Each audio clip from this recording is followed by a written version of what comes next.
that age. To quote, for example, during that period, the humans wandered from one area to another in search of food, maybe by way of hunting, fishing. At one point of time, they started settling in one place. So this is the first phase of civilization. So instead of roaming around from one village to another, one place to another, they started settling in one place. That is the first civilization I would remember. And the same time, another beautiful things happened, that is specialization. So in that particular village or place, they divided the work among the groups who are specialized in certain things. Supposing some are good at construction, some are good at hunting, some are good at fishing. So they divided the work among these groups, and each group concentrated on their work. I think that was the beginning of industrial era. And after that we moved to agricultural. It was a Sumerian culture, or it was Sumerian who introduced agriculture to the world, and they started storing the water for the future usage. So the agriculture came in, and after that industrial revolution started taking place. And Aravind sir, can you go back to the next slide, next slide, next slide, next, next slide. After that we'll come. Yeah. So this was a period. Normally, the title goes like this: the fourth industrial revolution era. So we have industry 1.0, 0, 2, 3, and 4. So it was in the year 1850. The industrial era 1.0 started taking place. It was in Europe in general, and in particular, it spread, and it started in England. Why England?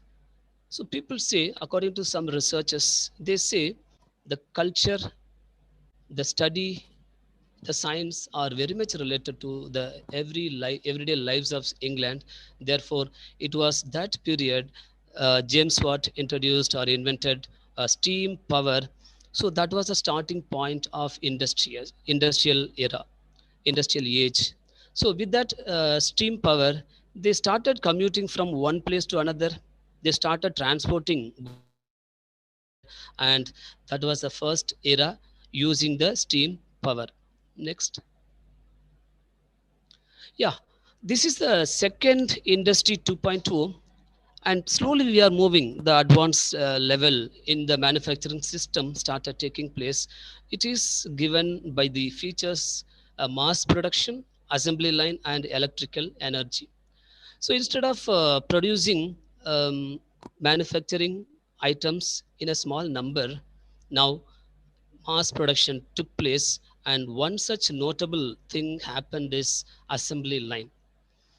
It's an assembly line is um, it's a manufacturing system where the process started from one station to another station, and in every station some parts of the products are added, and finally the finished products came out. So this is the assembly line. And Henry Ford believed to be the most number of cars, most number of tires produced in the world so far. And this 2.0, can you change the slide, Aravind sir? Yeah, what you see is conveyor belt where it's a slaughterhouse. It's a pigs used to slaughter, and the meats were prepared. And this is the inspiration, or this was the inspiration which Henry Ford got. Okay, why can't we go for producing a car in the same line? This was the starting point of assembly line, and he produced next. Yeah, this is the assembly line, for example. Okay, so the car would go from one station to another. In each station some parts of the car are added, and finally when it reaches the last station, it came out with the fine finished car. So this is the this was the industry 2.0. And next one, Industry 3.0, it was an automation, and I would say rather it was a semi-automation using computers and electronics. So this was a time where the world introduced, the world saw electronics coming in, and computers started coming in, and computers and electronics were used to produce or manufacture goods, and it was a semi-automation, of course. Next. And this is a disruptive technology. Now we are in industry 4.0.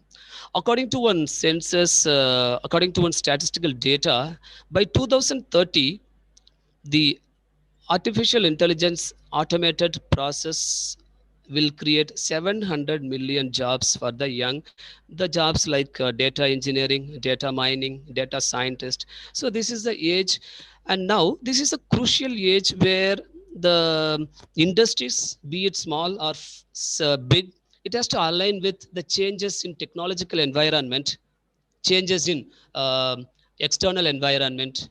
Okay, now this is a real challenging, because now the disruptive technology, when new technology arrives, then it replaces the old technology. Okay, now we have Netflix. It replaced the audio system, it replaced the video system, video cassettes, etc. So this is a challenging period where it has to create a self-reliant entrepreneurs in pace with, or in alliance with, fourth industrial revolution era. Yeah, big data, for example, or artificial intelligence, cloud computing, it is full of full automation is taking place in industry 4.0. Next, sir. So technology, tech usability, emotional intelligence, emotional innovation, business models, communication, organization, and you see established companies usually win. Next. Yeah. So these are the features, or these are the things which rules the world now actually in industry 4.0. Cyber physical system, where mechanical device that is run by computer based algorithm, the internet of things, that is IoT, the interconnected networks of machine devices, vehicles embedded with computerized sensing, scanning and monitoring capabilities, and it is cloud computing, which is a common term which is used now, offsite network hosting and data backup, cognitive computing, that is technological platform that employs artificial intelligence. I had seen somewhere in Russia, I remember Moscow, where the using the virtual reality VR, they installed a traffic signal. Nothing is installed, only traffic signal is virtually installed. There is nothing physically present, only virtual presence. So whenever after some 90 seconds, for example, the green turns into red, and after another, so in for both four sides, it keeps changing, basically using virtual reality. So this is a real challenge. This is the situation of industry 4.0.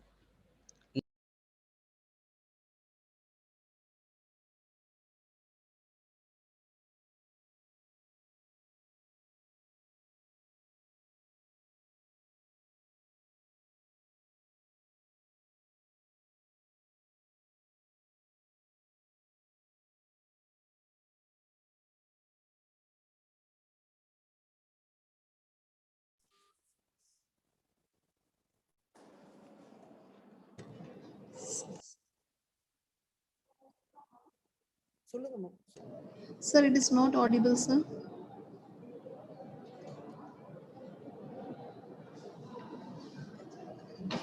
Sir, your mic is in mute, sir. Oh, is it audible now? Yes, sir.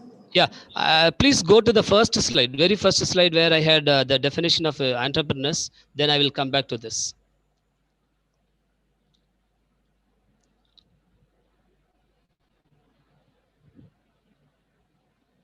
Yeah. Now the question is, who is an entrepreneur? The very simple example or explanation for entrepreneur is living a few years of your life like most people won't, so that you can spend the rest of your life like most other people can't. So this is an entrepreneur. Example of for definition of entrepreneur.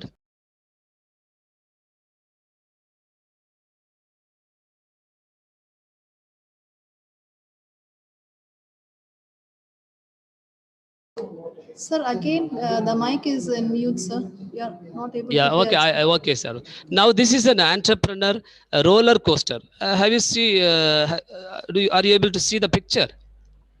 So this is the roller coaster for entrepreneur.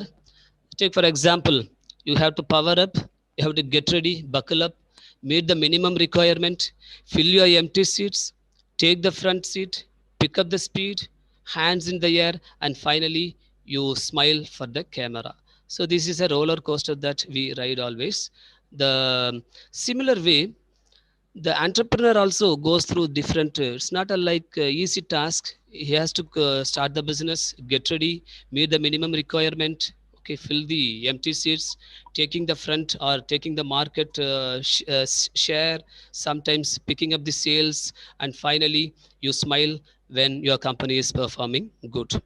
So the life of an entrepreneur is not at all easy. Next slide we will show what is how difficult it is. Arvind sir. Yeah, a day in the life as an entrepreneur. There will be ups and downs for an entrepreneur. Sometimes you will feel excited. Sometimes you will feel satisfied that is, oh, things are working fine for me. Sometimes give up the good for the great feeling of uh, good. I don't know why I get so down in myself. So these are the ups, and finally, sometimes the things will be messed up.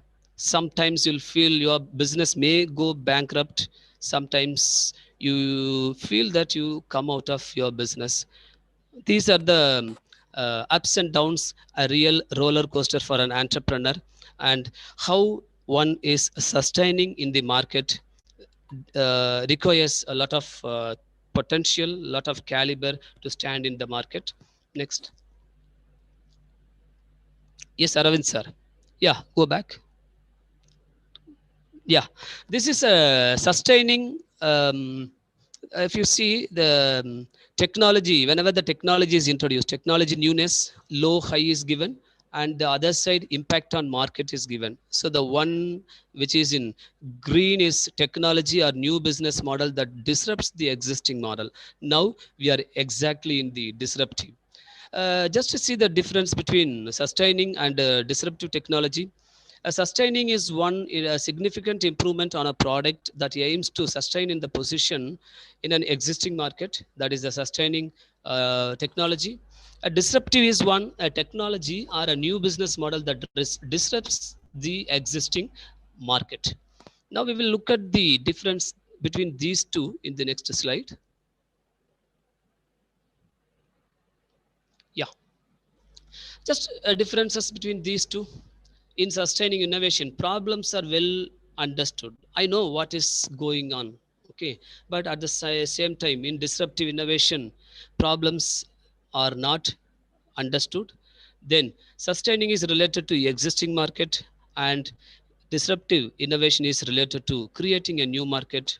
And in this sustaining, innovation improves performance and it lowers the cost and incremental changes. And in case of disruptive innovation, innovation is dramatic and it's a game changing. And customer is believable in case of sustaining innovation, and customer doesn't know in case of disruptive innovation. Market is predictable. This is a very very key point between these two key difference. Market is predictable in case of sustainable, therefore we can align with our align our product since the market is predictable. But disruptive innovation market is unpredictable. And the last one is traditional business methods are sufficient and traditional business methods fail, because when new technology comes in, then it automatically erases or it sends out the old technology. So now we are in disruptive technology, innovative technology. Next. Yeah, I think this is the last slide. um, that will give you the exact difference between sustaining innovation and disruptive. If you look at the difference, camera, sustaining innovation, which is replaced by uh, mobile phone which with back camera, front camera with complete clarity, and for example computer, and it is replaced by Google Map, okay, Britannica, so called books we had.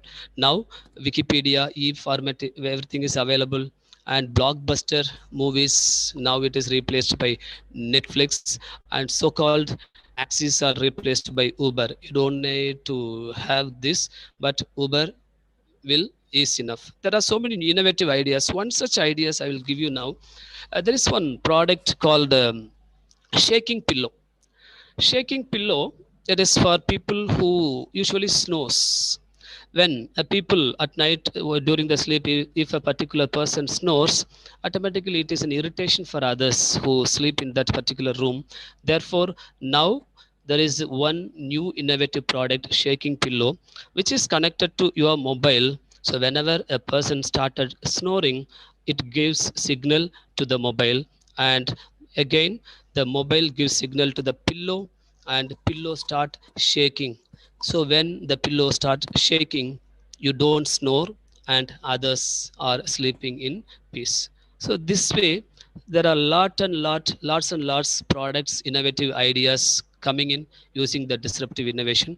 This is a real challenge for an entrepreneur to align itself to meet the customer, to stay in the market. And this is the right time that the Department of Commerce and the BBA is uh, organizing one such program to create ideas, to get ideas, novel ideas from various faculties, researchers across India, right? And I once again wish all of you a very all the best for today's program. And let me finish this way: success breeds complacency. Complacency is a stage where I feel satisfied with what I am, which blocks me from moving further. So success breeds complacency, and complacency breeds failure, and only paranoid survive. The paranoid meanings the people who is nervous about success, the people is who is not stable, who wants to maybe nervous. So only the paranoid survive. So with this, I close my presidential address. Once again, I wish the Department of Commerce and BBA a wonderful success. Thank you. Thank you, sir. Thank you for your nice words, sir. Actually, if you love what are you are doing, you will be successful. That was the words we understood from your PPT as well as your explanation, sir. So here we are with a small AV for our virtual gathering to know about our Vallur College of Science and Management as an educational institution. Please, sir, Arvind, sir, make video.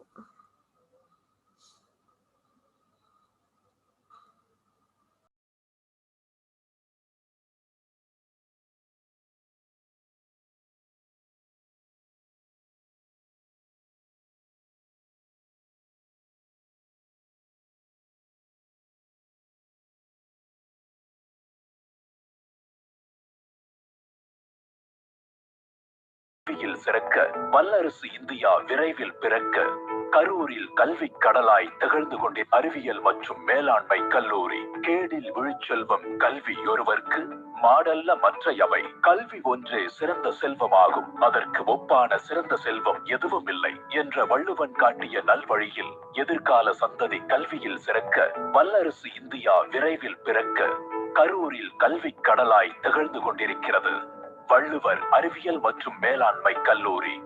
இன்று வள்ளுவர் அறிவியல் மற்றும் மேலாண்மை கல்லூரி பிரம்மாண்டமாய் வளர்ந்து நிற்கிறது. திறம்பட திட்டமிடப்பட்டு 1,00,000 சதுர அடியில் நவீன வசதிகள் அனைத்தையும் உள்ளடக்கிய இந்த கல்லூரி மாணவர்கள் கல்வி கற்க சரியான சூழலை அமைத்து தருகிறது. கல்வியில் மட்டுமல்லாது ஒழுக்கத்திலும் சிறந்த கல்லூரி என்று பெற்றோர்களின் நன்மதிப்பை பெற்றுள்ளது. கற்ற பின் மாணவர்கள் திக்கெட்டும் சிறக்க எண்ணற்ற பாடப்பிரிவுகள் உள்ளன. முதல் நிலை பட்ட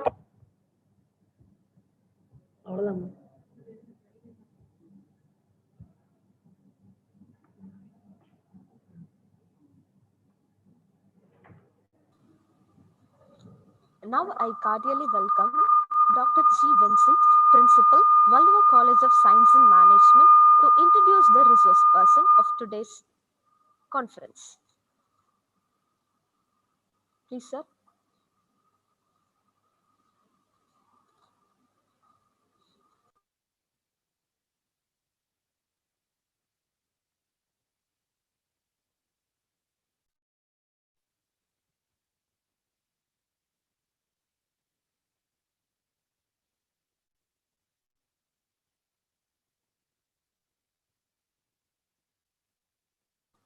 Sir, kindly unmute your audio, sir.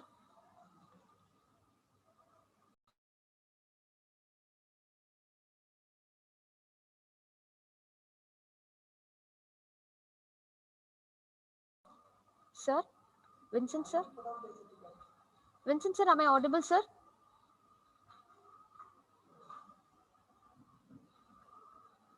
Vincent, sir, am I audible, sir? Yeah, is it?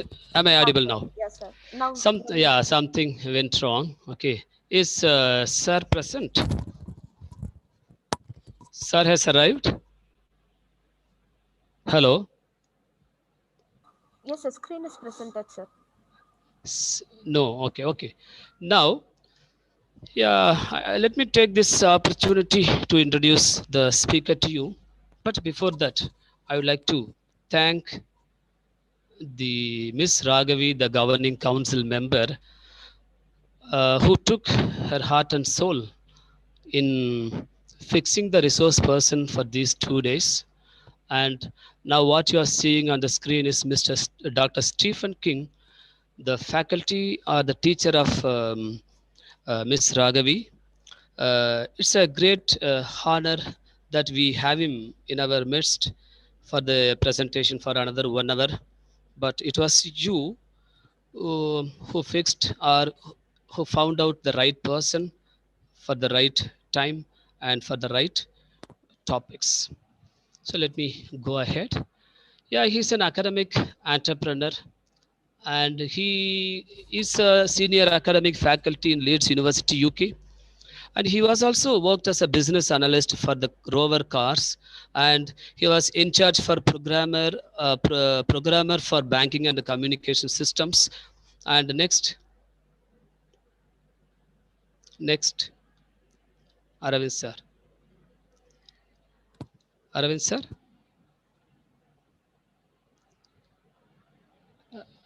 Yeah, yeah, he's first. So he has a credibility uh, to introduce or for having introduced MBA in information management in the UK, and this is the first MBA in information system. This is a big achievement from his side. And next, yeah, experience. He has a vast experience. Some of them are he worked as a lecturer and slowly climbed up his ladder to senior lecturer, and he too served as an associate professor at the University of Leeds, UK, and he also served in the University of Warwick. And this is the period where he collaborated with Rover Advanced Technology Center, and he worked as a senior research fellow, and he acted as a business analyst. So this is a really remarkable achievement. This is really remarkable job for any academicians to tie up with such industry collaboration. Next, sir. Yeah, responsibilities. Yeah, he had been the director for Masters Enterprise and Entrepreneurship Program, and he was a director for Masters Business Management Program, and which is in German graduate school. So he worked in different countries also. And next, yeah, external examining for a faculty. External examining is an important part, and this is a part and parcel of academic activity or academic life. And he was an external examiner for Exeter University. For this is for MBA from 2014 to 18. He was there, And another Hull University. This was for a UG program. He was the external examiner from 2007 to 11. And also he introduced innovative ideas such as enterprise resource planning for the companies, and customer relationship management, and e-government or e-governance, and finally e-health. And notable innovation is e-governance or e-government. And here his project was placed before Harvard University, and which was accepted, and the local government used this for the better governance. So this was the remarkable job that he has done towards the humanity, towards the society, and real application of academic to the industry, academic to the society. Next. Yeah, this one repeated, it seems. Next.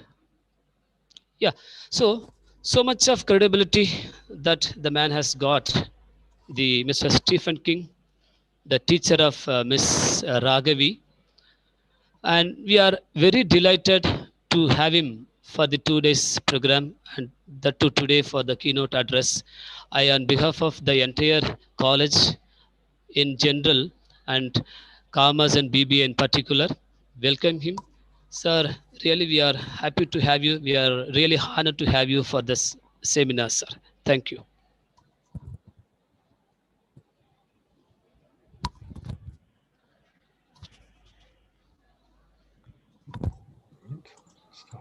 Success is not the key to happiness. Happiness is the key to success.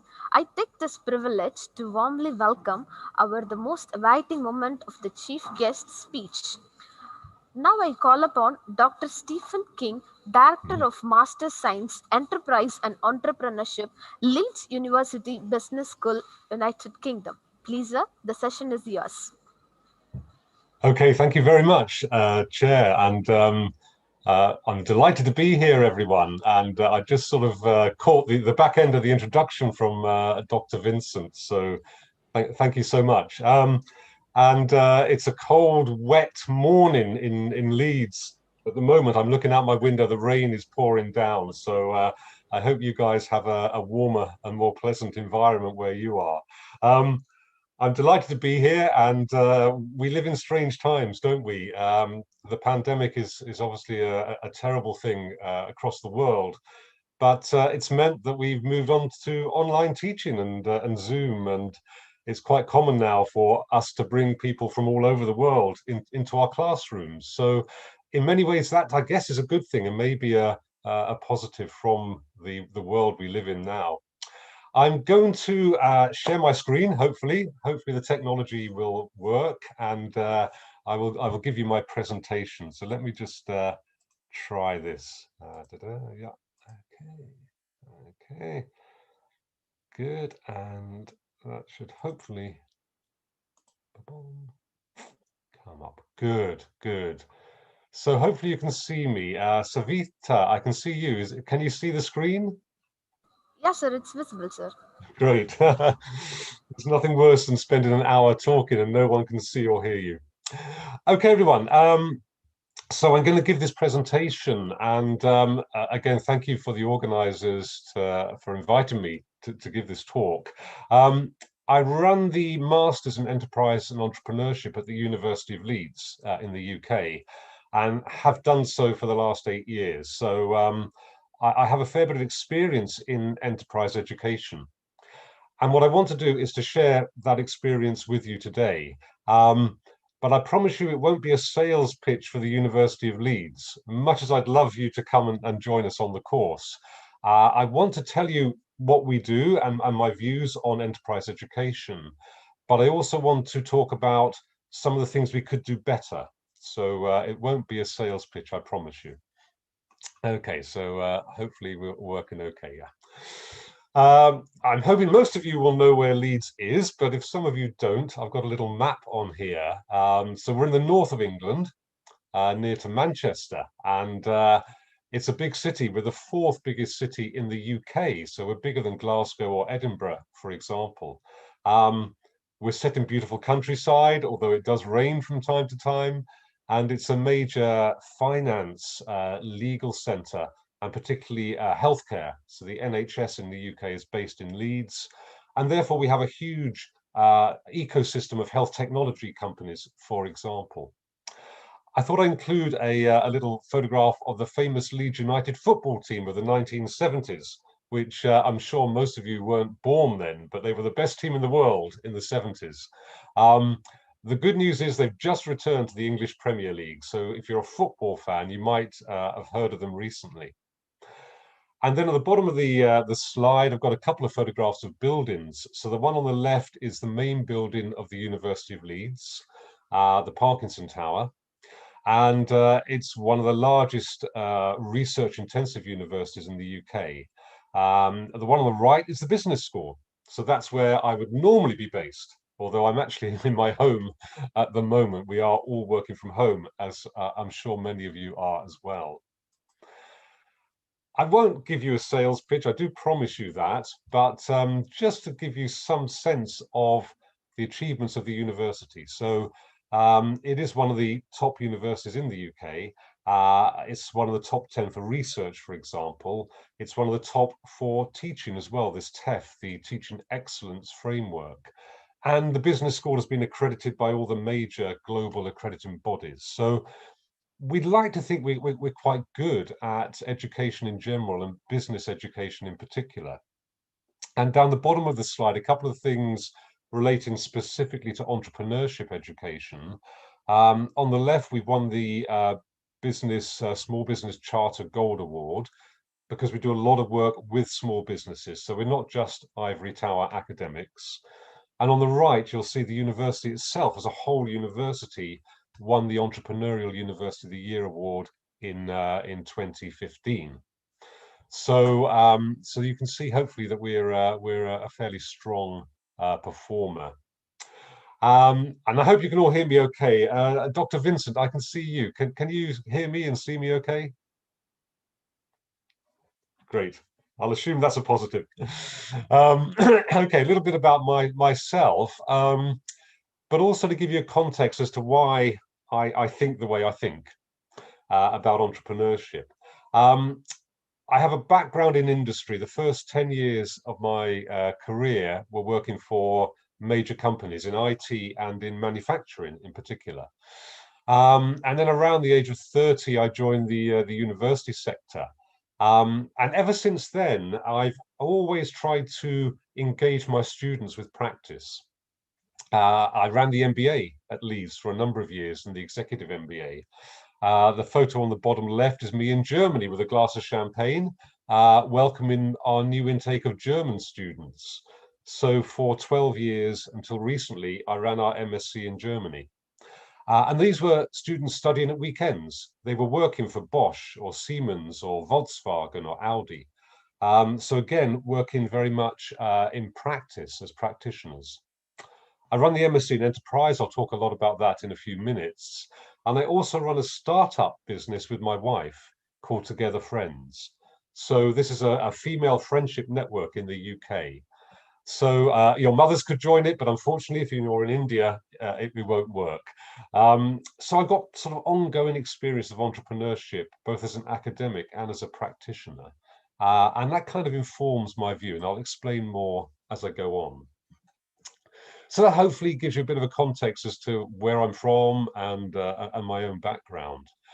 In terms of talking about developing the next generation of entrepreneurs, this is my plan for the talk. So I'm going to start off with a tale of two students, one happy student, one sad student, both on our master's program. I'm going to step back then and talk a little bit about enterprise education and what is it and is it important and should we care?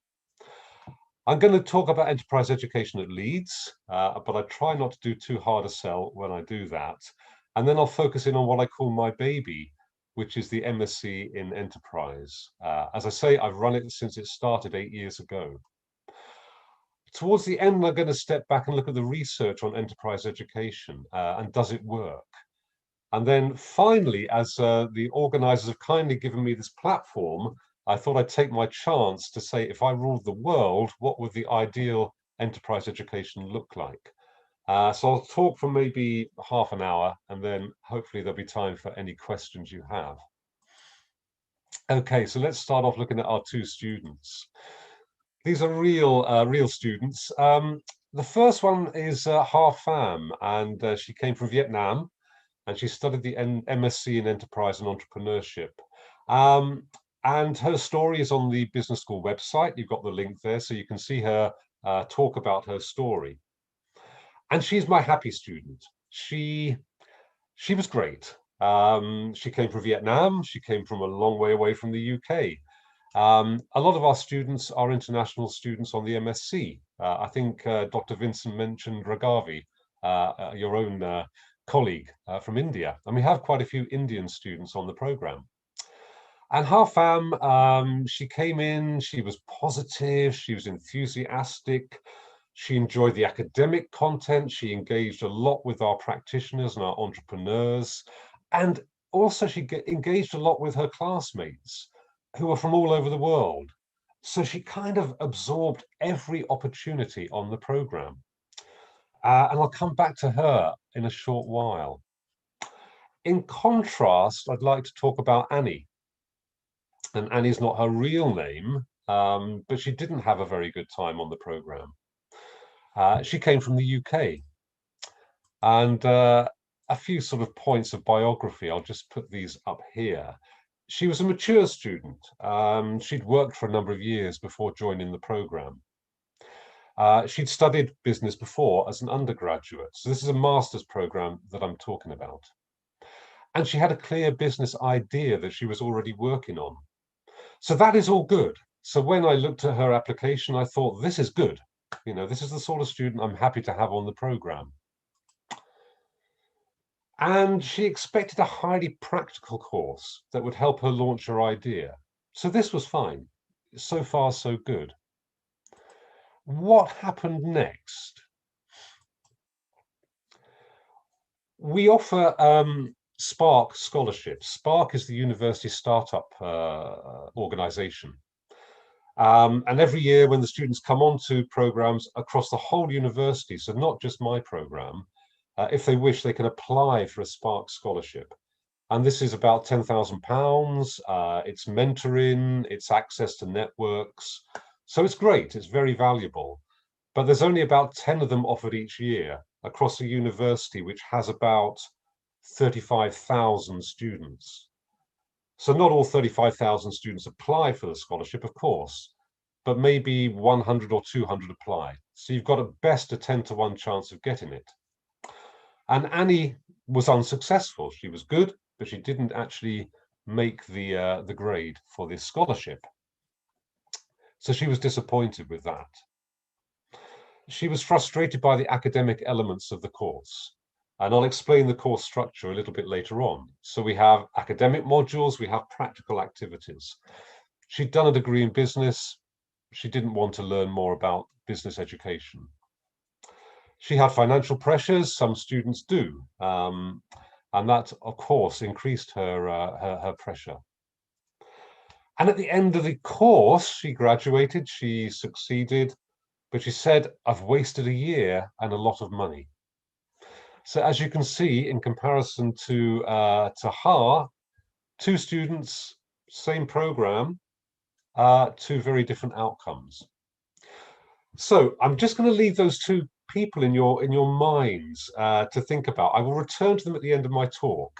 But you are aware, not everything works out perfectly. Okay, so let's just step back now and look at the big picture. So what is enterprise education and is it important? You may be familiar with this if you studied enterprise before. We have two sort of words that we tend to use interchangeably, but they are somewhat different. So we talk a lot about enterprise and we also talk about entrepreneurship. And according to the textbook definitions, enterprise is the kind of bigger term that encompasses entrepreneurship. So enterprise, you can see the UK higher education definition there, is the capacity to generate ideas and the skills to make them happen. So it's very broad. It can apply in any any subject area, I guess. So we're looking to develop enterprise in students right the way across the university. Entrepreneurship, we tend to focus more on starting a business. So you need these enterprise abilities, but focused on starting a business. Hence the MSc is called Enterprise and Entrepreneurship.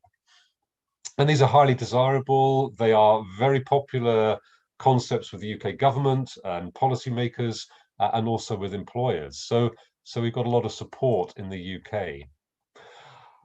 I'm sorry about the detail on this slide. I won't talk to every tiny piece of it, but I just wanted to sort of show you a little bit about a fairly sort of typical learning process for enterprise education. And maybe if we could just look at the kind of line across the center with the purple arrows. So what we're trying to do is to raise enterprise awareness at the start. And that might be through traditional lectures, traditional sort of academic education, case studies of entrepreneurs, understanding the theory around enterprise. And then within my program and within other programs, a lot of it is this sort of cycle in the middle around developing the entrepreneurial mindset. So getting students to not only understand what enterprise and entrepreneurship means in theory, but getting a sense of, are they enterprising as individuals? And clearly a big part of that is giving them opportunities to practice. And that can be within the curriculum. So we set them new venture creation exercises, lots of activities, self-assessment on how entrepreneurial they are, but also outside of the curriculum. So getting them to work in teams and present new venture ideas in Dragon's Dens or Shark Tanks or whatever the language is in India for this sort of thing. So presenting their ideas to real entrepreneurs, working as consultants again in teams for real businesses that are trying to grow. And hopefully at the end of all that, we have this entrepreneurial effectiveness that when they graduate from the module or the program, they can actually do this in practice. Maybe they could start their own business. Maybe they could join a startup. Maybe they could work for a bigger company in an entrepreneurial way. So that's kind of what we're trying to do. We're trying to be very practical, but we're trying to be academic, and we're trying to engage entrepreneurs with our students. And at the end, we're trying to help some of them start their own businesses. So hopefully that's not been sort of too detailed for you. As part of my kind of big picture, before I look at what we do at Leeds, looking at the UK market, I looked last week at whatuni.com, and I looked for how many entrepreneurship programs there are in the UK.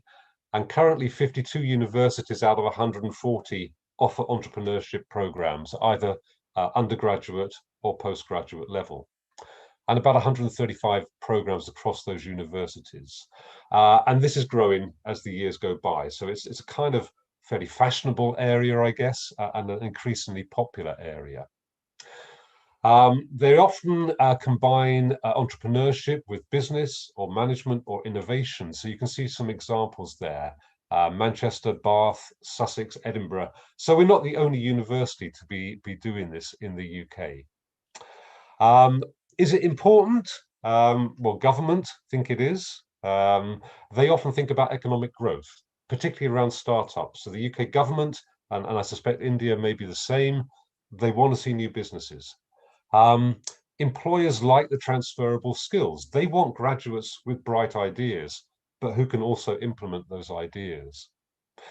As I said before at the top of the slide, the universities are seeing this as a growth area and seeing as something they can say, we are relevant in what we do. And the students, of course, come onto the programs. They want to start a business or they want to grow a family business, so they can see it as a career opportunity. So the market's growing, it's an important area. What do we do at Leeds in terms of enterprise education? I'll tell you about Leeds in general, and then I'll zoom in on the MSc that I run. So this is from the Spark report on enterprise education at the university, the latest one, 1920. And you can see that we actually offer what we call cradle to grave enterprise education. So at the top of the slide on the left, we have pre-higher education provision. So we offer a MOOC. and you may or may not have heard that word. It stands for Massive Open Online Course. It's free of charge. Anyone, anywhere in the world can access it. You guys could access it in India free of charge. And it's particularly targeted at schools, particularly secondary schools, maybe sort of sixth form. So 15, 16, 17, 18-year-old school students. And it's about starting a business. And we've had about 50,000 students use it around the world so far. At undergraduate level within the university, we run joint honours with other faculties around enterprise. So you can see an example on the right from Mohammed. We run a BSc in biotechnology with enterprise. We run fashion with enterprise. We run music with enterprise. So we do joint honours programs. We also offer what we call discovery modules. So these are modules that any student from any faculty across the university can take that teach them about enterprise in a sort of one module, a fairly small defined chunk. So, and we have thousands of students each year taking those modules. At postgraduate level, which is where I tend to operate, we run our own MSc, the one that I lead. We also collaborate with other faculties. So we collaborate with the fashion students, the fashion faculty, an MA in fashion, enterprise and society.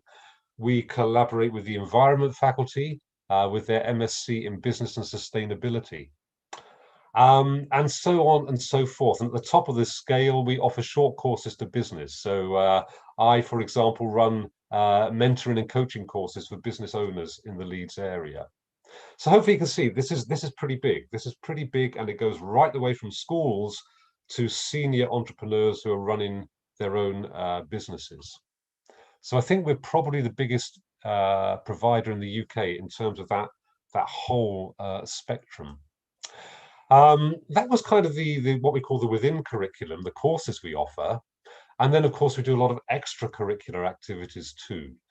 So these are often run via Spark, which I mentioned earlier, the university's sort of startup operation. And so they look after around 50 to 70 startup companies each year, started by our students.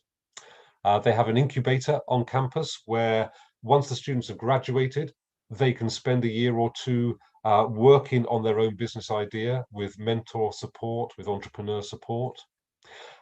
We have student enterprise societies. The big picture on the right of Julia, she set up the Climate Entrepreneurs Club last year.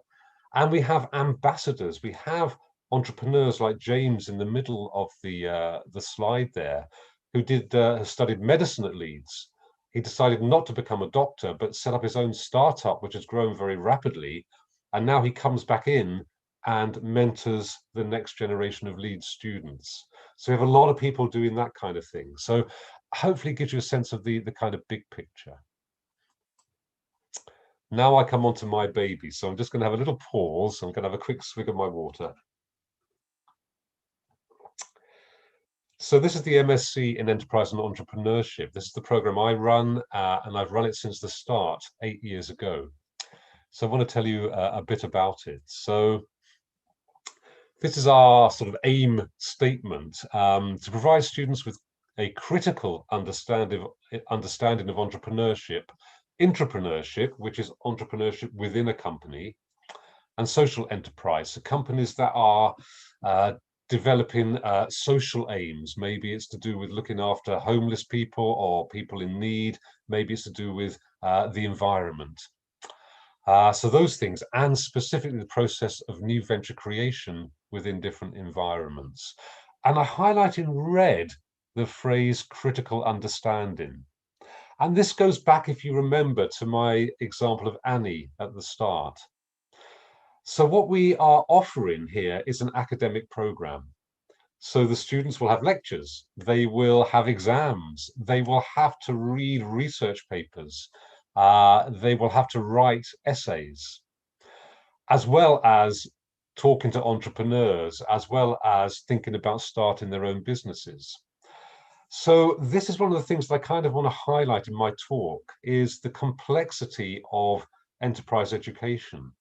Because what we're trying to do, certainly at university level, is to provide our students with a critical understanding. What's the latest research? Does enterprise education work?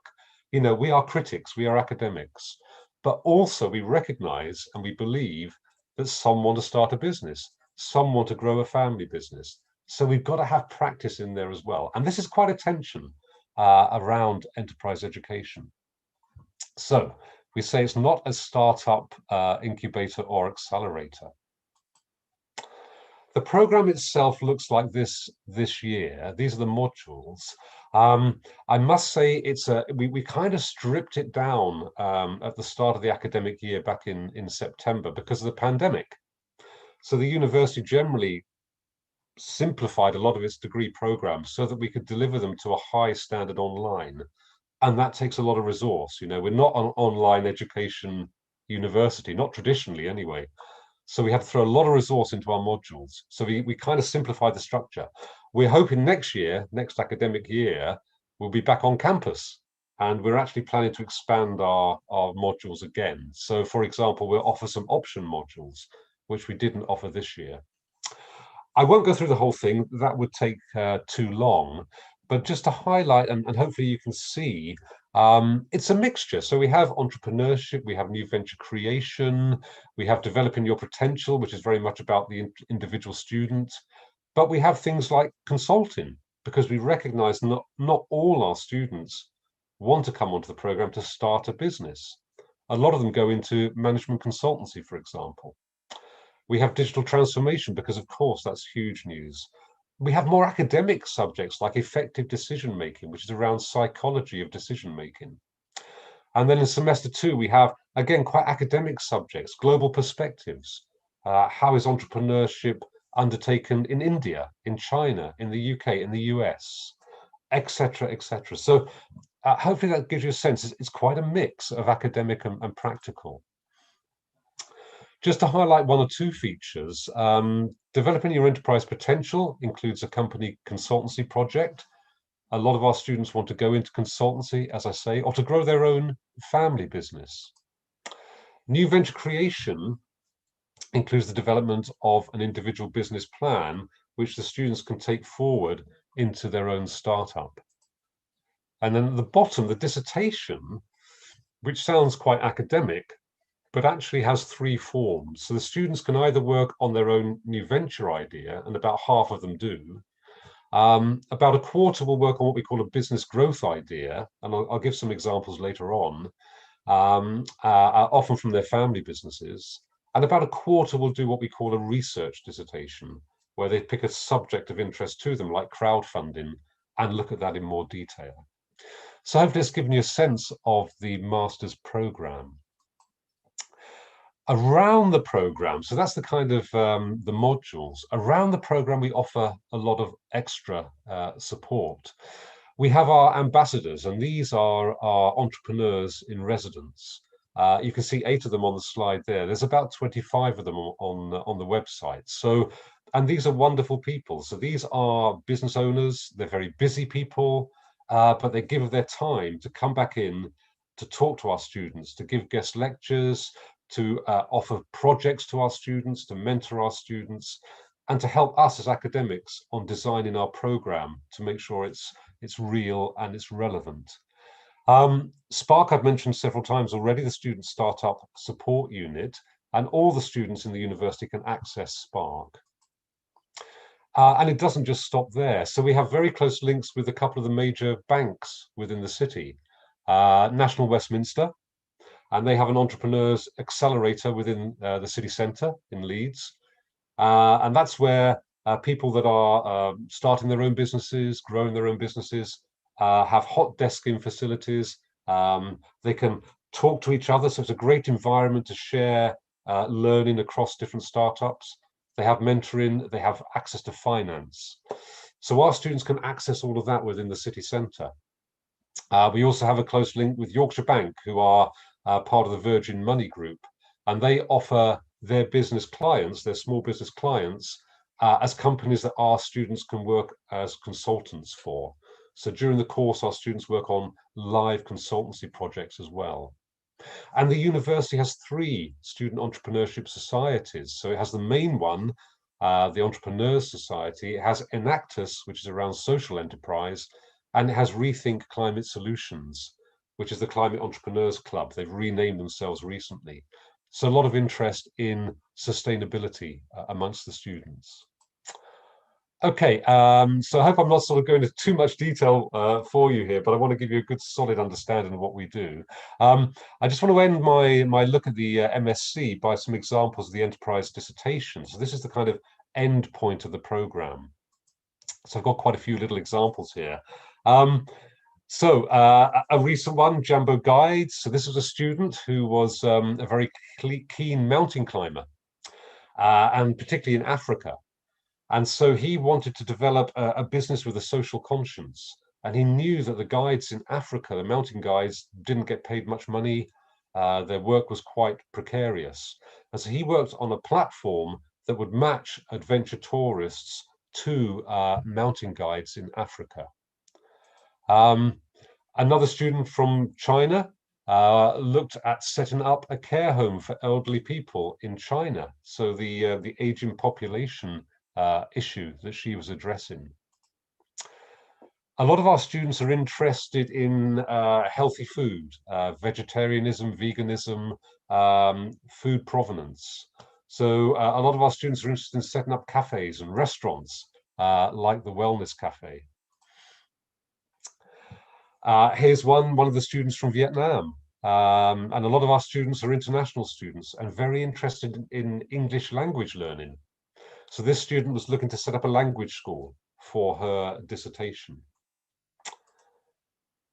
Another student, this one from Thailand, she'd studied pharmacy for her bachelor's degree. And she's gone back to Thailand to set up her own pharmacy business, and is doing very well. Not all the students set up their own businesses, and I want to make that point. So as I said before, about a quarter of the students look at business growth for their dissertation. And that's often to do with their family businesses. A lot of the Indian students come from family businesses and they want to see how to grow them. So this one was a student from Thailand, and her family run a water park in northern Thailand. So she was looking at how can this business grow? What are the options? How can you develop it further? This one again, the business growth, a family business in the UK. And this student, his father ran a gym and a boxing club near Leeds. So how could they grow that business? There's some very interesting ideas. This was a student on the MSc from Germany. He was a keen surfer, but also very upset about ocean plastics and the problem of pollution on the beaches. So he wanted to develop a business to take recycled ocean plastics and make fashion items like sunglasses out of them. So those are business growth, new venture creation projects. I want to end with a couple of examples of what we call research dissertations. So this one, actually last year, one of our Chinese students, she didn't want to start a business. She didn't have a family business to grow, but she had worked in the car industry in China. And she wanted to go back and develop her career in the car industry. And so her dissertation was looking at electric vehicles in China, barriers to the expansion, and how can that be increased. So you can see research dissertations often lead to maybe corporate careers. And similarly, the last one here, this was a Thai student looking at the use of social media by small businesses in Thailand because she wanted to become a social media consultant. So hopefully that gives you a bit of a sense, some real examples there of the kind of dissertations and what our students are doing by the end of the program. Just briefly, I want to mention the Sustainable Development Goals. The University of Leeds is aligning all its programs from this coming year with these goals. So you may be familiar with them, they may be new to you, but these are the 17 goals by the United Nations to try to make the world a better place. And if we can't aspire to that as educators in universities, then who can? I've highlighted a couple there, number 3 and number 12, because they tend to be ones that are particularly of interest to our students. So as I mentioned earlier, a lot of our students are interested in healthy eating, in well-being, in provenance and supply chains. A lot of them as well are very interested in responsible consumption. So whether it's ocean plastics, whether it's a lot of the students are studying fashion. So the fashion industry is a major polluter and has major issues with good practices in terms of the workplace. So a lot of our students are actually very motivated, and the university is aligning its programs with these goals. Okay, I've gone on a long time. I hope that's okay for time. So that's hopefully it's given you a good idea of what we do at the University of Leeds generally, and the MSc that I run in particular. I want to just step back now and look at the research on, does this work? You know, we've put in a lot of effort into this. Does it all work? I thought I'd start with a famous quote. I studied at the University of Life. You may have come across this one. If you're an educator, you probably have. And often those of us that are in business schools get this thrown at us. Why do I need to go to university to study business? You know, these millionaires, these billionaires, they didn't go to university. You know, Zuckerberg dropped out, or Steve Jobs dropped out, or Bill Gates dropped out. In the UK, we have a gentleman called Sir Alan Sugar, which may be a known person in India. I don't know. But he's the star of the Apprentice program. Is worth around £700 million. Famously left school at 16 without qualifications. And so, of course, people say you don't need to go to university to start a business. Of course, you know, I don't think any educator would claim that. But we do have some research. It's a little bit old, and I'll come on to the state of the research in a minute. But what the research is telling us is that if you do go to university and then come out into the world of business, generally it doesn't do you any harm. And in fact, generally it does you some good. So you'll be likely to employ more people if you're an entrepreneur. You'll make higher investments in your business, and your business is likely to perform better. So, yes, of course, you can study at the University of Life and you can be successful. But if you study at the University of Leeds or other universities, you're possibly going to be more successful. Okay, we're talking particularly about entrepreneurship education, though, today. So does entrepreneurship education work? What does the research tell us? Well, I'd love to be able to tell you categorically that it does. But as an academic and a believer in the evidence, I can't do that. So the honest truth is the research is still quite limited on entrepreneurship education. What are the criticisms of the research? We have self-selecting students. So if we do a survey of students and ask them, particularly if they've graduated, was that education good for you? Those that reply are often the ones that enjoyed it and found it positive. So there's an element of self-selection. There are no control groups. So there are no studies that I'm aware of where they've taken a group of students who had entrepreneurship education and a group of students who didn't, an equivalent group of students who didn't, and then looked at them 10 years later and saw which ones were more successful. There are very few longitudinal studies, in other words, following students for several years after graduation. So most of the studies tend to be with students while they're at university. And one of the key measures of success is their intention to start a business. So looking at them at the start of a course, asking them, are you planning to start a business? And at the end of a course, saying the same question or asking the same question. And generally they'll say, yes, you know, my intention has increased. So it's not to say that entrepreneurship education doesn't work, it's just to say we need a lot stronger research. There is some evidence that, as you might expect, it increases students' understanding of entrepreneurship, and sometimes that can make them decide they don't want to become an entrepreneur. And there's an argument to say that's a good outcome. So as an educator, if you've taught your students not to do something, that can be a positive outcome. strangely perhaps. One of the rare longitudinal studies, this is actually quite a small scale, did show benefits to the students that were studied. So this was a group of 10 students, I think about 7 years after graduation. They'd studied entrepreneurship. A number had started a business, but not all of them. But those that hadn't felt that they were acting more entrepreneurially in established businesses. So we do need a lot more education. Unfortunately, we were designing a big educational study within our enterprise center at Leeds about a year and a half ago, and then the pandemic hit. So we've had to suspend that. So I can't report our results to you yet, unfortunately. Okay, so thank you for sticking with me. I'm coming towards the end now. And as I said at the start, I just want to sort of now take this opportunity to wave my magic wand and tell you, if I had an infinite amount of money and resources, what I think enterprise education should look like. I think you've got to start with the student. And that's why I started with the stories of Annie and Har.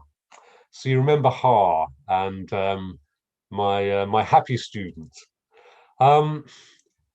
Students are very varied, and the educators in the audience will know that. No two students are the same. And therefore you think you've got a wonderful program. As I say, most of the students come through the program and enjoy it, but some don't. So what would an ideal student look like for an entrepreneurship program? I would say they'd be hungry. And I mean that not in terms of food, but in terms of hunger for practical experience and academic experience. So in a way, the Annie type student is hungry for practical experience only, realistically shouldn't have come on the program. And maybe we shouldn't have accepted her, but I don't think we realized it. They should be open-minded. So they should be very open-minded to new experiences. And certainly if you're coming onto a program like ours, you're going to have classmates from all over the world. So part of that should be being willing to learn and engage with students from India, China, the UK, Germany, Thailand, and seeing that as a positive part of your education, not something that's annoying because they don't think the way you think. Students should be resilient, and this is one of the characteristics of successful entrepreneurs. Good at making lemonade, which is an old expression in entrepreneurship education. Give someone a lemon, do they lick it and say, "Oh, that's sharp, that's bitter, I don't like that"? Or do they say, "Oh, this is nice, I'll squeeze it, I'll add some sugar and water and make a nice glass of lemonade"? So that's the sort of student I would love to have. So I said a Har, not an Annie, but I don't want to say that Annie's a bad person. I think she made the wrong choice. And maybe we should have helped her not to make that choice. What about the ideal educator? Someone with time and motivation to develop these students fully. Keen on praxis, the nice sort of Latin word, the combination of theory and practice, but not on the research treadmill. So again, the educators who are on this call might understand this, the publish or perish.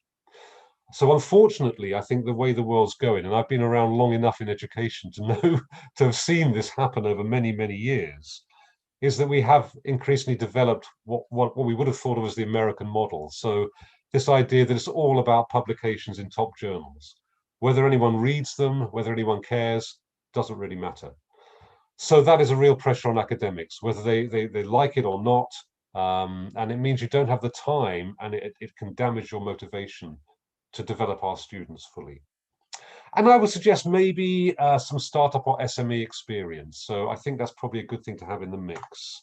And I'm doing this slightly tongue-in-cheek to put a photograph of me here. I'm not saying I'm the perfect educator, and I'm certainly not the only educator. So forgive me for that photograph. Okay, so we talk about students, we talk about educators. What about the programs that connect them? What might an ideal enterprise program look like?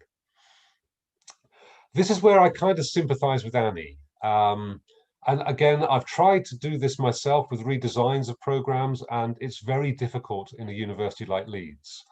I would like to have a significant practical project at the core, maybe 50% of the students' time spent on working on this project. And this would be their project, so it's their baby. This might be a new venture plan, but some students don't want to start a business. They want to grow a family business. So that could be their project. Some want to become a management consultant. That could be their project. So that's where I think maybe Annie was right. If they were undecided, because some students come onto the program, they don't quite know where they want to go. Could we design it in a way they could sample all three? I would have a lot of mentoring. I think this is very important. The literature shows for entrepreneurs, mentoring is important. We have a lot of wonderful entrepreneurs around us. So we have the resources, but the academics don't always have the time to organize all of this. But I wouldn't let go of the academic content. So I would still have research. I would still have students reading research papers, looking critically at things like, does entrepreneurship education work? We have some wonderful academics. We have a colleague, for example, who's doing fascinating research on entrepreneurship in war zones, entrepreneurship in crisis areas like Syria, in Yemen. You know, these are seriously important things for the world. Entrepreneurship and climate change. So let's not lose the academic side of our programs, but somehow fuse them with the practical. As I say, I've had a lot of attempts at this, and it's very difficult, and I can explain more later if people want to ask why. And therefore, do we need to somehow spin out our entrepreneurship education into some kind of separate unit? A makerspace, I've been to MIT in the States, they do some wonderful stuff there around makerspaces, and you don't need fancy buildings. You just need inspiring students and inspired educators. Okay, so I think that was all I was going to say about that one, but then it brings me finally to the university. And again, the educators on this call will understand this, I'm sure. We work within a context, and that's our universities. So what would an ideal university for enterprise education look like? Well, fairly obviously, somewhere to give these educators time and resources to do a great job. This is a very controversial bullet point, but I'm not old enough and near enough to retirement to say it. I think the business model for modern universities, certainly research-intensive universities like Leeds, but Leeds is not the only one by any means, in some ways is not aligned to what I'm talking about. So we've moved towards very high student numbers. That's not necessarily a bad thing, but very, very high fees. So there's huge income coming into these modern universities. But a lot of it is spent on luxury buildings, so huge building programs, and a heavy research investment. And that's not to say research isn't absolutely fundamental, it is, but I think we've got the balance wrong. And the point about that is it takes resources away from education and educating our students. So, for example, I have very little control over the students that come onto my program. We essentially recruit them based on grades, and that's both academic grades and English language skills if they're international students, and their ability to pay. So can they pay some very, very high fees to get on the program? And there are scholarships and there are bursaries, but the majority of students pay a lot of money. That can be okay, I suppose, but what it means is we are not selecting on the criteria that I mentioned earlier. So we're not selecting on hunger, we're not selecting on motivation, open-mindedness, or resilience. Now, these can be difficult things to judge, of course. It's much easier to look at an exam qualification or an English language test. But I think that's what we need to do. And then I think enterprise education will fly. So try to end with a positive note there. Okay, everyone, I hope you've enjoyed my talk. That is the end of my talk. I've enjoyed speaking to you, and I'm very happy to take questions. So I shall stop there.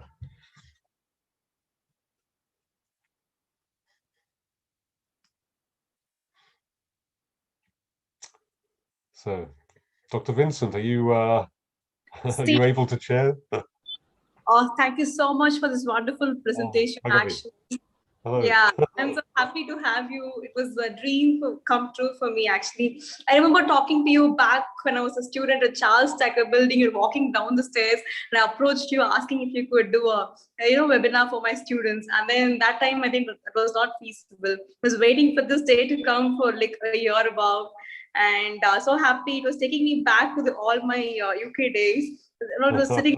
It was like I'm having a lecture at one of the conference halls at Leeds University, and I must really appreciate you for your like hard work which you've done to bring about the UK and enterprise education to the Indian education system. Actually, it was like that, and I consider it my blessing to be a student of you, because what you've given me there is what making me be a real good administrator at my college today.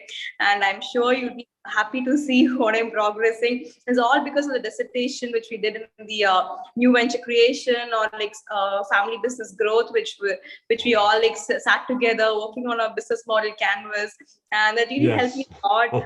Yes. So what you told all about the presentation is what the output is, what I'm really experiencing it right now in my institution.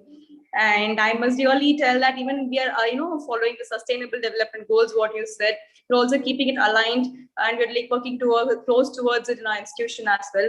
And what the enterprise, we have also taken this entrepreneurship at a very large scale in my institution. We have collaborated with the Ministry of Government of India, working on Institutions Innovation Council, which really works towards the entrepreneurial mindset of the students, Steve. And that's what we are doing it continuously. We also have an ESIL department completely. We have an incubation center. So all this is really what the learning which I've received from UK.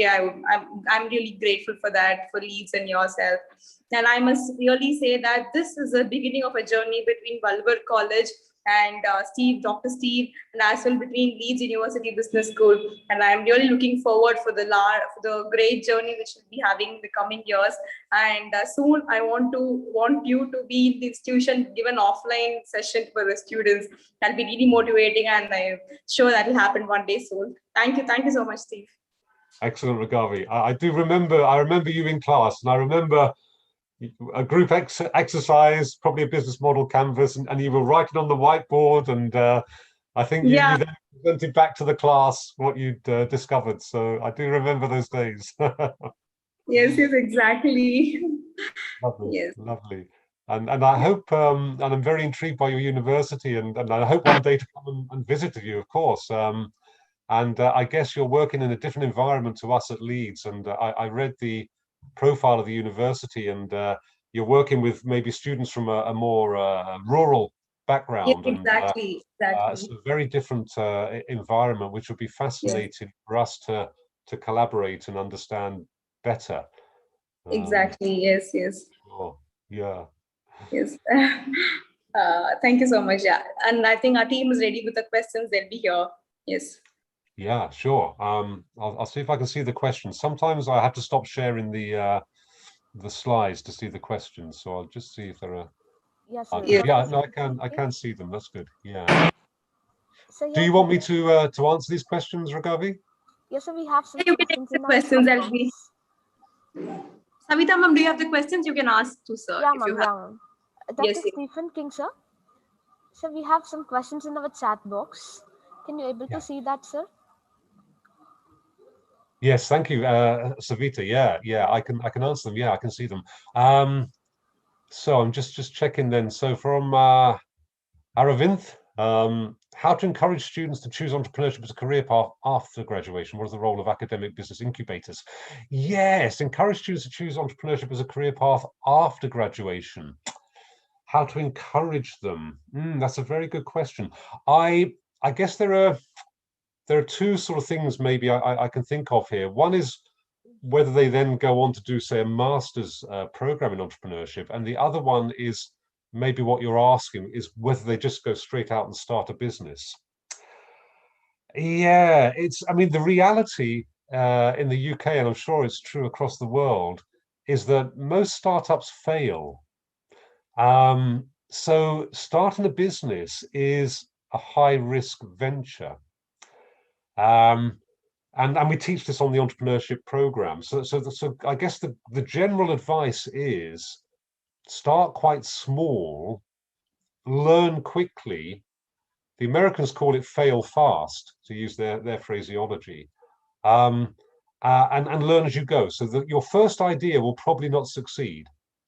So whatever business idea you have, you're probably not going to make £1 million from it, but you will learn. So I think my advice to students that have a real wish to start a business is do it, but minimize the risk.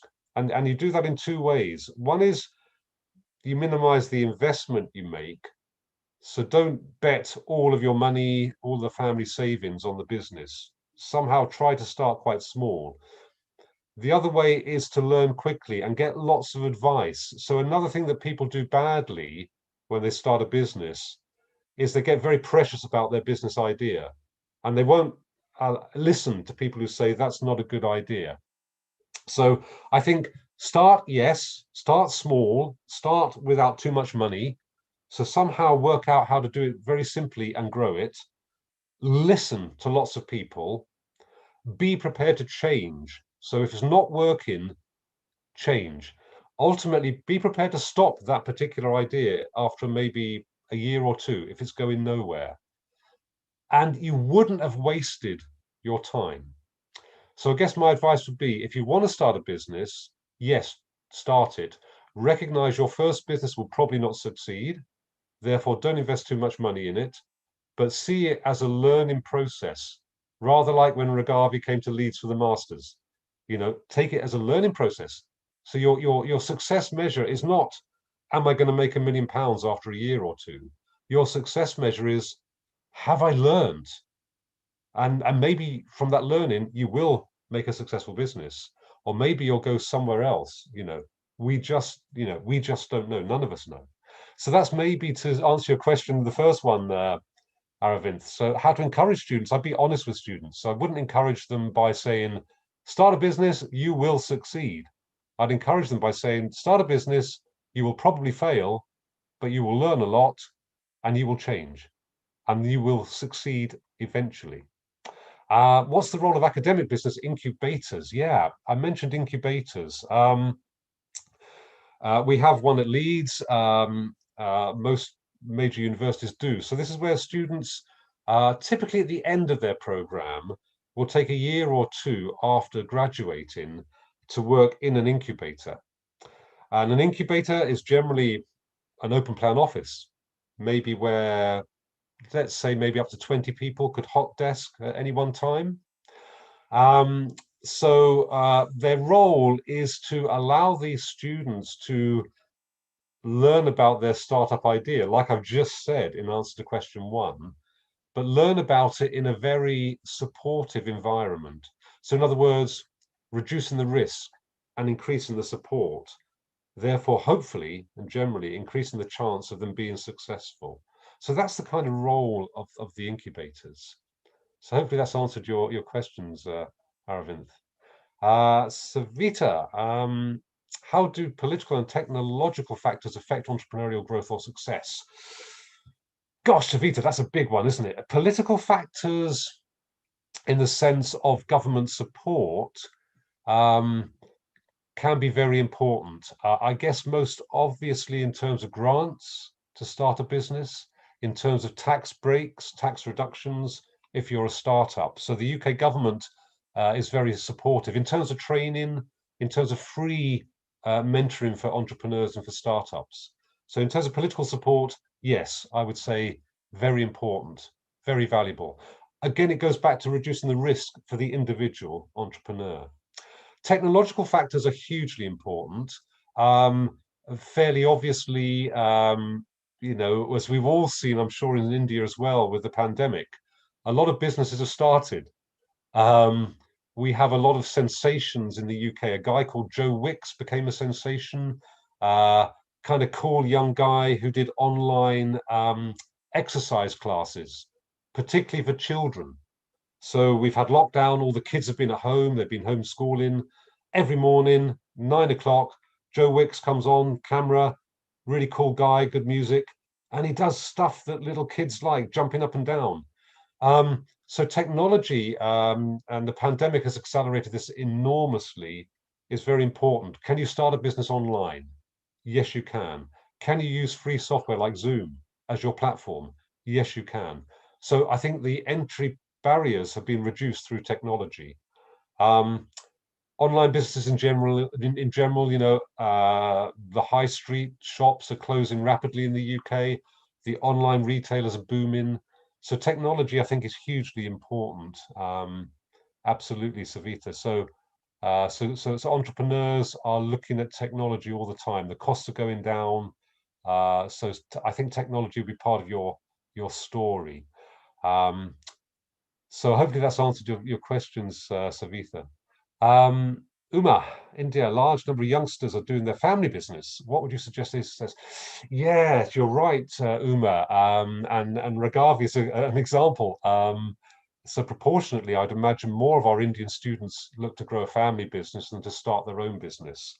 So that's why we talk about business growth. And we have lots of models and frameworks for looking at business growth.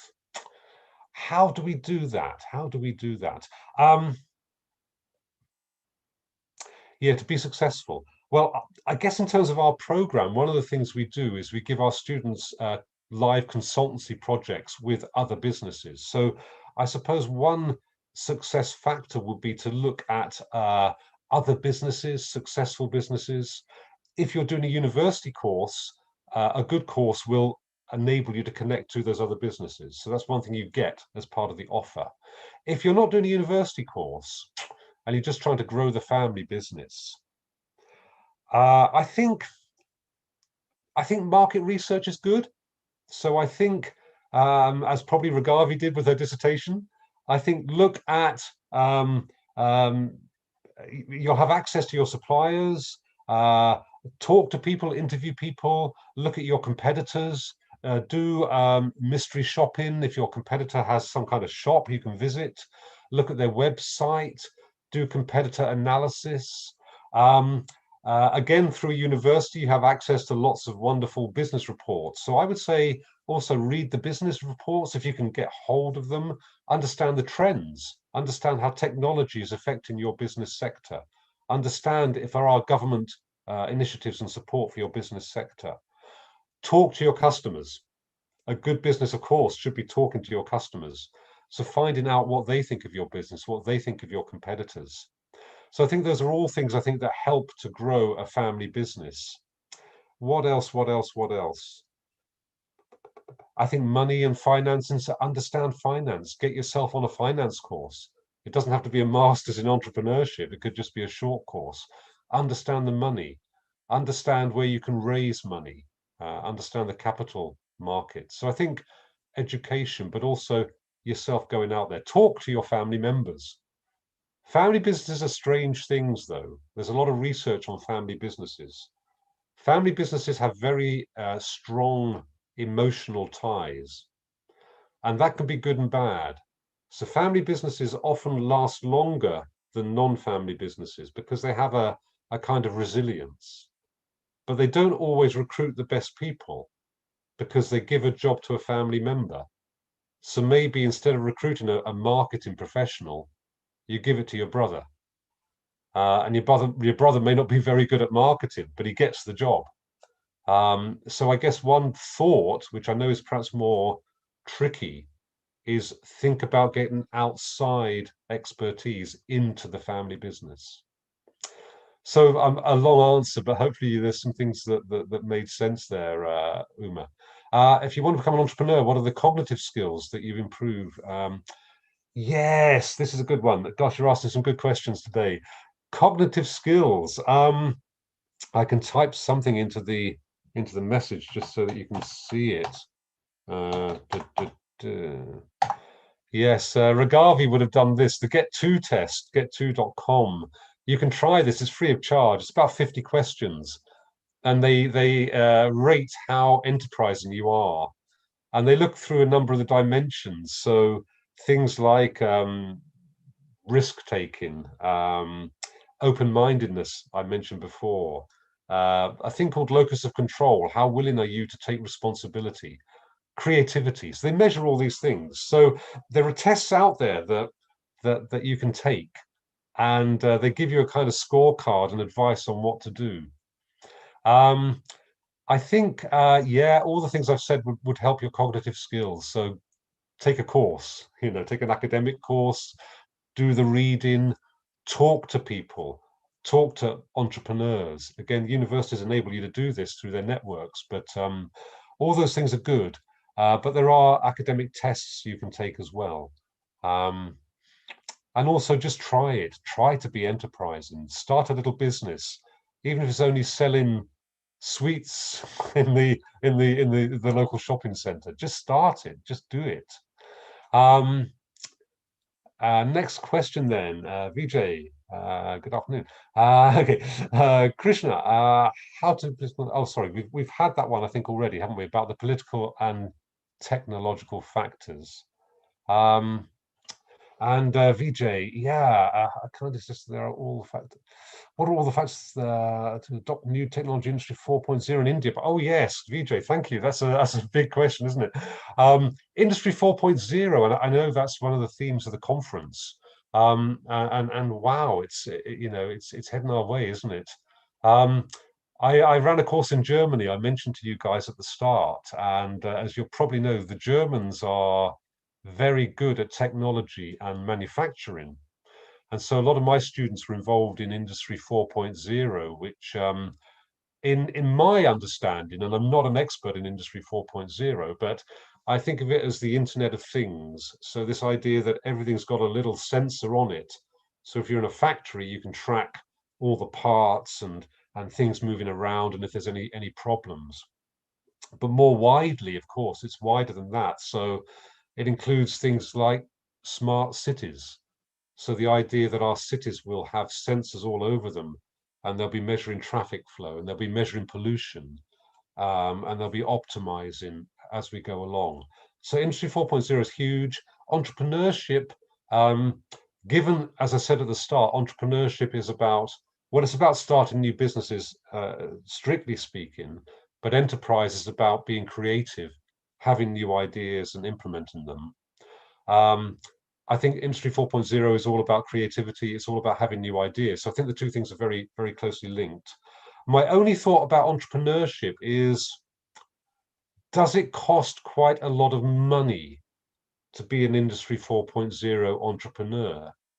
You're not going to suddenly, I guess, come up with new technologies that will be implemented in the Volkswagen factory if you're a young person with limited finance and limited technical knowledge.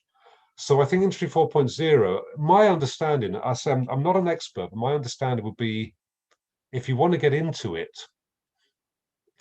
you've got to understand the technology. So I would say certainly get yourself on a course of some kind around Industry 4.0 technology, around Internet of Things, around that kind of tech. Again, I would do lots of reading around smart cities or whatever area you're interested in. I would access online conferences. There are plenty of conferences going on. So I would do a lot of that to start with. That's almost the enterprise awareness stage. As I say, there may be courses on entrepreneurship and Industry 4.0 available to you. My other thought is, and this is perhaps a bit of a difficult route to take, but maybe this is a route where you would start off working for an Industry 4.0 company first. So rather than trying to start your own business as a, I don't know, smart cities consultant, I would probably try and get a job in a company that's doing that sort of thing. And maybe after 2 or 3 years, your own knowledge will be far better, but also you would have developed contacts and a network and maybe saved some money and then know where to start your business. So I think it's a very good question, but I think it's one of those areas that to me seems quite technical and maybe requires a little bit of time to get into. So I hope that's answered the question there. Vijay, yeah, different. Yeah, so simply pronounced by yeah, Vijay. Yes, thank you, Vijay. Thank you, I appreciate that.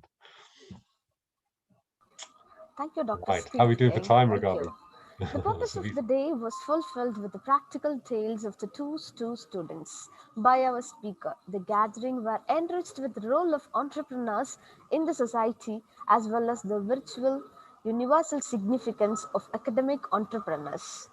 Do what you love your doing, and ultimately you will be successful, was the quote I understood from your speech. Thank you, Dr. Steve King. Now I call upon Mr. A. Advant for delivering the vote of thanks. No duty is more urgent than that of returning thanks. It's the time of vote of thanks. I request Assistant Professor, Department of Business Administration, Mr. A. Advant, to deliver the vote of thanks to the virtual gathering. Please, sir.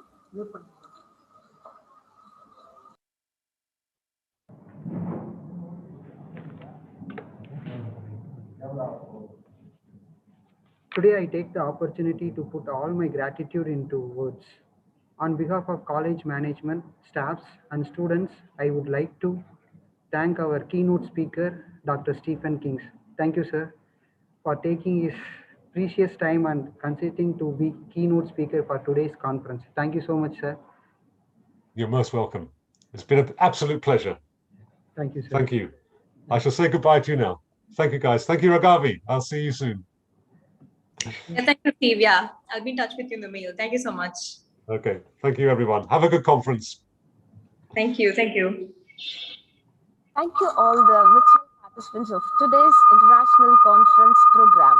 See you all tomorrow with a good day. Bye. Take care.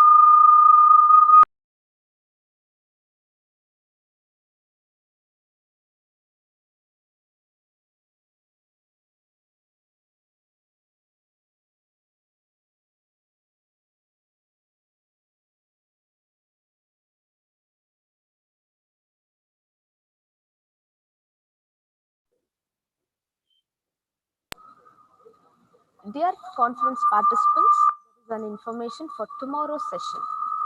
So the timing of the session is 10 o'clock. Just before 5 minutes, the same link will be used and the same password can also be used. See you all in tomorrow's session. Thank you.